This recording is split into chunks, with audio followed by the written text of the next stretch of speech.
Welcome to Made for More podcast, where faith and personal growth converge. I'm Julia, and I'm honored to guide you on a journey of empowerment and transformation alongside our occasional co-host, Omar.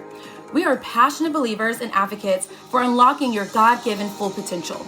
Join us as we explore the intersection of faith, life, business, and relationships, igniting a fire within to embrace the truth that your life is destined for greatness. Together, we'll uncover strategies, insights, and stories that inspire and equip you to become the best version of yourself. Get ready to embark on a fulfilling quest towards personal and professional fulfillment, guided by faith and the unwavering belief that you, my friend, are made for more.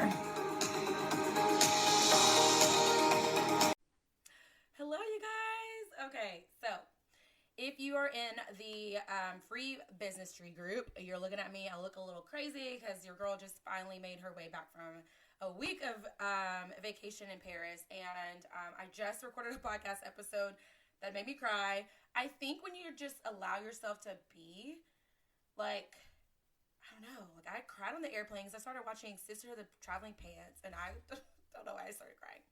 I went to this beautiful cathedral, and I'll talk about that here in a minute. I talked about it in the last episode, though, so maybe I won't go into detail. But I like to batch my content in the weekends. So I'm dropping an episode about doing this one thing in your life will bless your whole year or just whatever. I don't want to give the tea away on that episode. So if you missed it, go back and listen to it. It's an episode before this one. This is all about Paris with takeaways and just life takeaways and tips. Not necessarily like if you go to Paris, like this is what you need to do. But just some takeaways and reflection. A little bit of if you go to Paris, this is what you need to do, I guess, too. And then, I don't know, I'm almost to episode 100. So we're gonna end the year strong with some good stuff. I think I'm going to end the year, I got to look at my numbers with what to do in your last 30 days in business. I'll get back to some business. Lately, I've just been on this very big spiritual journey. And so I've been sharing a lot of spiritual things on the podcast. This podcast, you guys, I want it to leave a legacy. Like, I don't want it to just be for business. I want it to be for life. I want it to be for impact. I want it to be for a footprint in this world. So it's going to be about all kinds of things because I want it to bless you in all kinds of ways, if that makes sense. So shout out to Amy, who's here in the group. Hey, how are you? All right, really quickly, let's run down a couple of things before we get into the episode. One, who is this creeping in my window, driving by all slow? Okay, y'all know I get distracted easily. One, my course is currently on sale, but by the time this episode airs, it may not be because it's Black Friday, Saturday, Small Business Saturday, Cyber Monday, so I doubt it. However, even if you miss this current sale right now, the course is on $100 or $99 this year, okay, for the rest of the year after this deal. Next year, on January 1st, it's going to unlock to $199. So you can still get it for half the price, $99, $100 cheaper this year before the year ends, because next year, and I'm going to do this all the time with my courses, I may not increase the increment that dramatically each year, but it will increase. That's a lesson I've learned from my business coach, is that every year your prices should go up because you're leveling up every year, you're developing every year, I'm investing into coaching, I'm investing into business, I'm having to pay for lots of things. Even to do my podcast, I have to pay for certain things, I have to pay for servicing and all that. And so just it makes sense to up your amount, even if it's $20, $50, $100, doubling it, whatever, okay? So get it while you can for half the price before January, okay? The new course will launch in January. I don't have a specific date yet because, y'all, I got to finish the course. I got to finish the content. Thankfully, I get 15 days of work. I'll probably work on a little bit here and there after on some evenings, but then I get 2 weeks off for Christmas break, so I'm going to hammer it out then, and I'll give you an exact date. I would love to do a launch date deal, so I will do a launch date deal for that day, and then it'll go to the regular price for that course, okay? All right, so that course is all about how to hit your goals, okay? For 3 years, I have been very, very strategic. I've learned lots of things, how to actually hit your goals. It's crazy, y'all, but like I was looking at my vision board just a minute ago, and I was like, some of these things were so, like, I almost had to have some, like, crazy faith and some, like, I don't know if that's going to happen, like, some very bold thoughts on it happening, and it happened. Like, the check amount that I had on there happened. The Louis Vuitton purse that I said I'm going to pay for in cash, I'm not charging a card, happened. The trips. Like, I had an airplane, and we're in the middle of COVID, y'all. And I was like, I don't know how it's going to happen, but I'm going somewhere. Didn't know that I was going to be going to Iowa and Florida and Paris. Okay. But yeah, so I'm going to talk to y'all. Like, I don't want to give all the tea and goods, but there's things I do daily that help me with reaching my goals. So that, y'all know how I am. I'm not going to just talk to you about what to do. I'm going to give you the tools. I'm going to give you some tips. I'm going to give you some strategies. That's what that course and content is going to be about. And that will launch in January. So stay tuned for that. It is how to make your goals a reality. Okay. And lastly, this was a God download that happened while I was in Paris and some people have mentioned this to me, like I should do a membership club.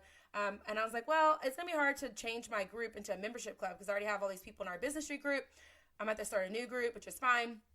My business street group will just stay free content. I'll drop some things there. It's going to be more so like what you should do in business or what you should do in life. But the strategies and the how-tos, it's going to be in the paid membership club.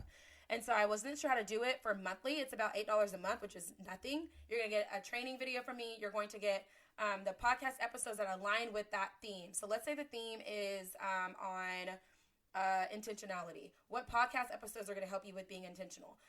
Let's say the theme is about flow and not hustling and like being able to have a business that just, you're not going to be exhausted. Guess what's going to go with that? The training on how to do that, the episodes that teach you that. And then every month you're going to walk away with a takeaway, like an actual thing to do. So it's going to either be a template you can use, a strategy you can use. It's going to be something that's going to help you. Like you're going to get something besides just a training. You're going to actually get a tool or a resource. Okay. That's amazing. Probably some of the tools and resources are going to be worth more than the $8 a month. Except for, I just want to go ahead and preface this as well. I won't be able to do like $8 a month because I won't be able to see who paid this month, who didn't pay this month. It's going to be for the year. Okay. So I'm already have the 12 themes for the year, already working on that course and content. Again, it's going to launch in January. I'll give you the exact time and date later. But it'll be the $100 for the year to be in that group. And then you'll be in the group. Whoever's in the group has been paid to be in the group. And then in 2023, you'll be able to keep all that content, or we'll start a new group, whatever we got to do. Okay. So let's say you join in March. Well, you're still going to pay that same fee as everybody else because you still have access to that same content. You may not have gotten that content live, but everything will be hubbed there. So you will always have access to that within that year. So definitely save things that you want to save because after that year, that group might be archived. I don't know. I haven't thought that far in advance, but you will have access to everything within the year. So you don't have to like worry about like, if I miss a month, do I not have access to it? Okay, you will. Okay. So stay tuned for that. Just go to my link tree for all this information. If you're ever like, well, what's Julia doing? What services is she offering and providing? I'm also going to do too in this, I'm calling it right now. It could change, but I felt like the download that was put on my heart is Faith, Freedom, Flow Club membership. Okay. So Faith, Freedom, Flow Club. And then it's a membership group. Okay. So, with that, you're going to have quarterly group Zooms where I will say in advance, like, hey, this is the time I'm going to come on. You're already going to get a training. It's going to be more of a Facebook Live training more than likely. But the Zoom will allow training with conversations and allowing time of people in business of like, what are you doing that's generic, that's working in your business? What are you doing that you've tried? How can we help each other? It's going to be time for that where I can answer questions, but other people can open the floor and answer and ask some questions as well. It's going to be just a coaching situation. We're in a smaller setting, a small group. Whoever hops on that live Zoom, and of course it'll be a replay link. So if you miss it, you'll be able to watch that replay. It'll be in the group as well. But I want to offer that quarterly with the membership club. All right, y'all, that's a lot. That's just going to be the minimum every month. There's going to be other fun surprises. I'm going to do giveaways for people that, like, if you do the takeaway and you show proof of it, you'll be entered into a giveaway. I'm just so excited about it. Okay. What are we here for? I already forgot. Oh, yeah. Paris. We're here for Paris. Okay. I'm the person that lands in the United States in New York, and I was, like, heading on the plane, and I'm like, bonjour, forgetting I'm in Paris. I'm not in Paris anymore. Because I was trying to, be immersed in the language, learn some things like toilette for toilet, excuse-moi, or like pardon, or, au revoir, and things like that. Those are the typical ones. But I was learning a few more things, like comment dessus means, how do you say? So that was fun. I'll tell you this about Paris. It's one of the most big clean cities I've ever seen. Most big cities like New York, they're trash, there's dirt, there's big rats. Even in Chicago, I was eating pizza outside. I saw a rat, like scurry on by. The only time we saw like they're probably more like mice than rats, was like on the train at night in certain areas of town. They weren't even near us. They were like in the train tracks, like underneath where you could barely see, like running around playing. And there wasn't like a million. So it's a very clean city. You could tell these people have pride. The Parisians have pride in their city. So I loved that.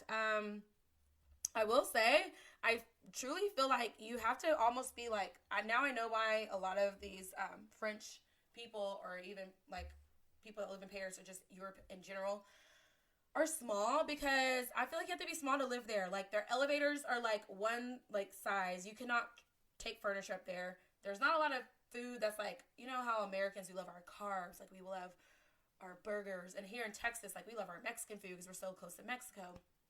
There's none of that. Like there's not a whole bunch of like grub and eating. It's just like cute dainty meals. And like there's subway or metro to get you, like the train to get underneath the subway to get you everywhere. But even then, there's tons of steps that you have to go up and down. And I'm like, I'm out of breath. I'm out of shape. Like I don't know how they do it. I don't, like some of the places to sit and eat were so small that it's like, okay, like people I know that I'm friends with, like, could not sit and eat here because it's just so small. And like I'm barely making it myself. So I didn't really appreciate that, but it's a cool city. I will say this too. A lot of people think that it's expensive to go to Paris, and maybe obviously, like, you know, when it's not COVID, it's a little bit more expensive because the flight can easily be $2,000, $3,000. I booked one for like $500. Okay, so it's super cheap, and going there is pretty cheap as well. And even spending money, it's a little bit cheaper than the American upcharge because of like the goods and services and transport and all that.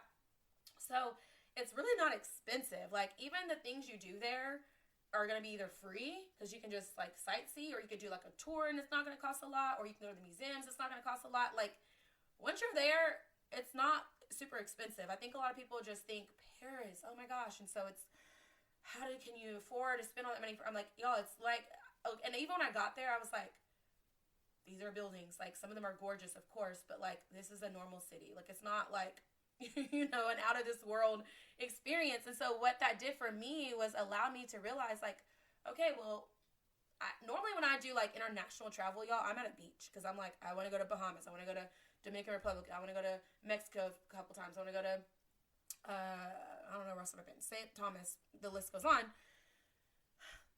So I don't do a lot of like city international travel, but this just let me know that like, it's not a big deal to like book a flight to another, you know, European or Asian or African country and like explore the city because it's doable. Okay. So I will be honest, some things were kind of underwhelming because people put so much hype around things that like when you finally see it, you're like, well, this is it.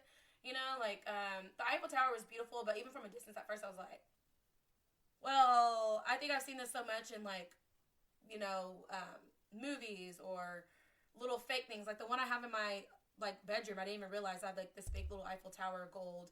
And then at Six Flags here in Texas, we have like a little fake one. But when I got up closer to it, I was like, okay, this is a very beautiful structure and building. So there are parts where like if you're trying to like, oh my gosh, I'm going to Paris and like hyping it up, you don't do that. Just the most important thing to do when you're there, if you decide to ever go, is to just be in the spirit of Paris. Like I'll get into that here in a minute, like with the people. But I liked that we had time. We were doing a lot of moving and shaking and had some full days, but we had a lot of time to just be. Like when I went to that church and I was just able to just like be and like pray to God and just be, or like walking the streets and just being, or having dinner and just being. Like the culture there is what's the most amazing part to me. And so I would say that's the most important part. Here's why. European life is not like American life. They are not about working their life away. Like they're not like, I gotta work to 9 to 5 and then go to work earlier and stay later and like work your ass off. Excuse my French. That's funny. That was not even a pun that was intended. I am trying to cuss less, so that I apologize for that. But work your butt off and then like, you know, not feel like you're really living, right? Like I say to people all the time, this is why I want us to balance our work life, whether it's business, whether you have another job and business. If you die tomorrow, y'all, they're going to be a little sad about it for a minute. And I mean a minute. And they're going to replace you. They're going to replace me. So why do we need to work our life away? We need to have a work-life balance, okay? And I'm a workaholic. I love working.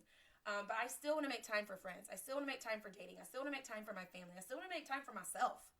So I make sure to do all those things. And I love that about the European lifestyle is that they're not waking up at the crack of dawn to go to work. Y'all, I was like, do people work around here? We would get up early because we're trying to make a full day of things. And we're like, okay, let's grab breakfast. Breakfast obviously isn't big there, but there's some places that would be open. But like, we would be out at night, but we're on vacation. It's not like they don't really celebrate Thanksgiving there. So, like, they should be working on a Monday, a Tuesday, a Wednesday, a Thursday. And it's midnight there. And people are just, like, having their best time and talking like they don't have to go to work tomorrow. And sometimes, like, do y'all not have to go to work? Like, yeah, like we. So they did. It's just they didn't have to, like, wake up at the crack of dawn and, like, feel, like, rushed, okay?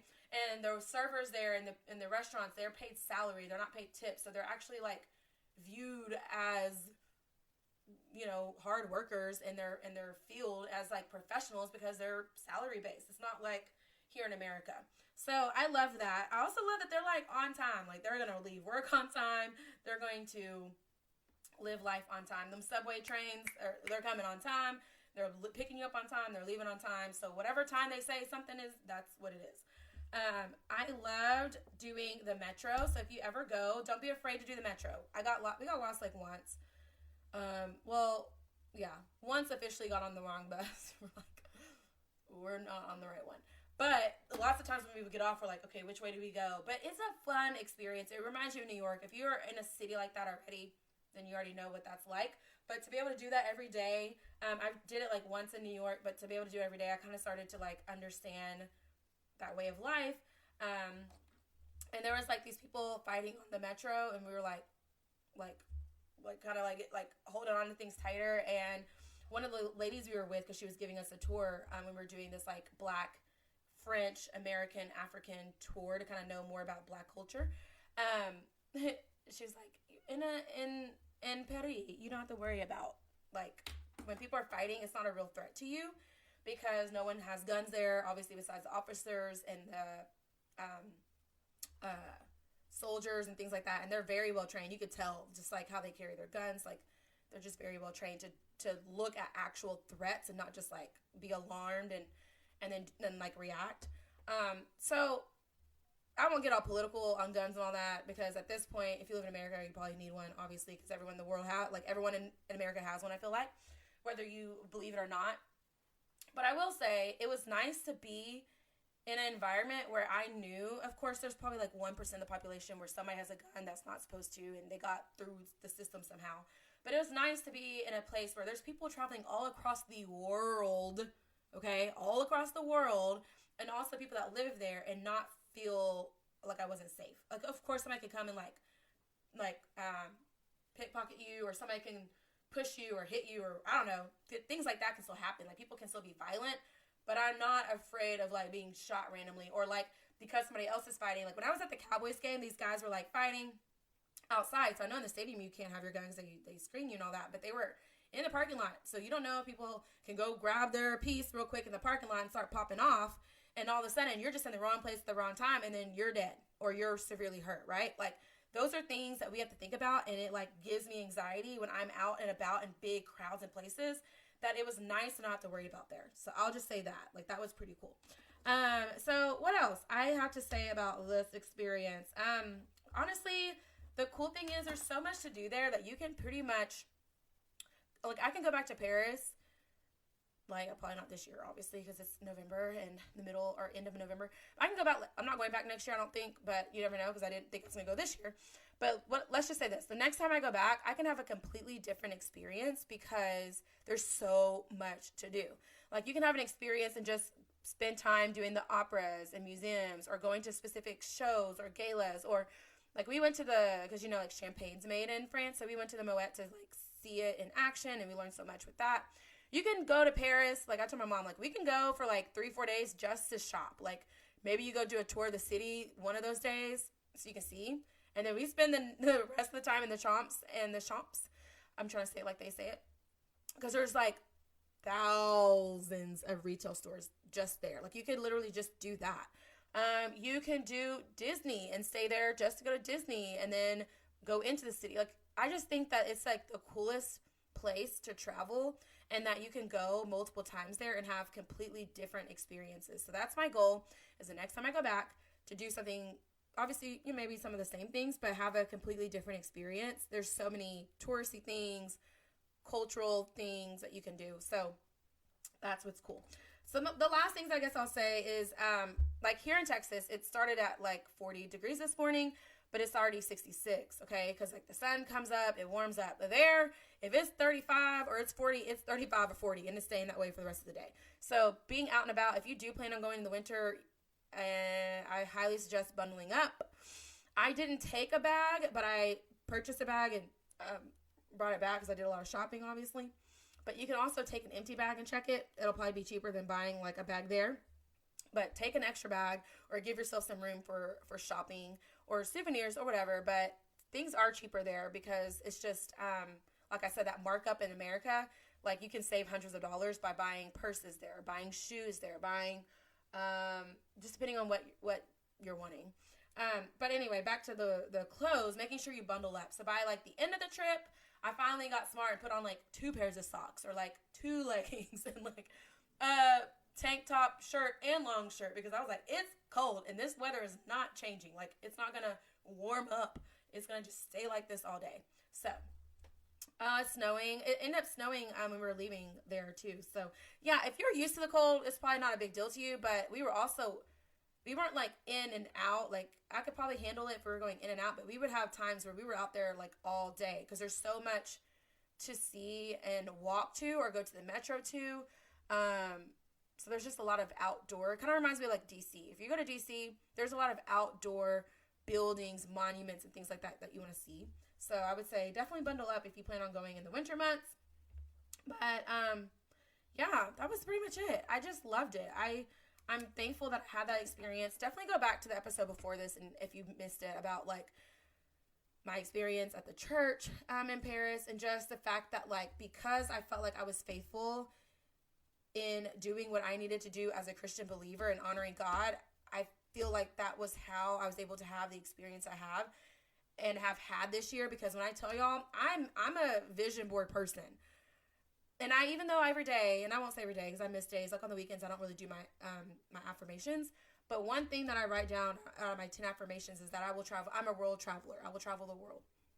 And even like, I didn't even think it would happen internationally this year.